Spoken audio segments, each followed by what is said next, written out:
you notice that your lungs don't feel uncomfortably full. And when we breathe out, we want to breathe out as though we're sighing to create a nice, smooth, even, and relaxed airstream. So we're going to do it one more time, making sure when you're breathing in, just to the point where it doesn't feel uncomfortable as though you're yawning, and when we're breathing out, in sort of a sigh fashion. 1, 2, 3.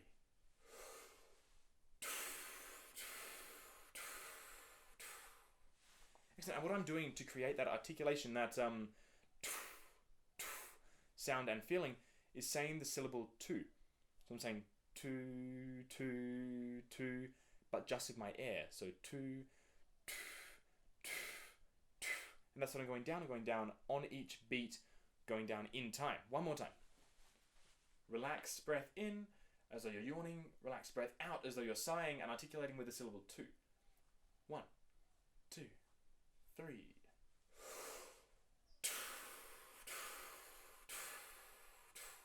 Excellent. And that is what is going to help us to be able to make some nice, beautiful, relaxed sounds on the trumpet.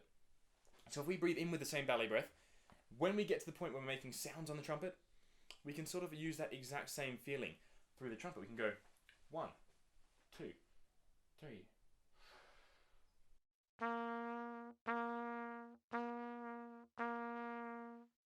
So you might have heard that was a very stable sound, a very sort of smooth sound, and that's exactly what we're aiming for, and that's what those belly breaths will help us with.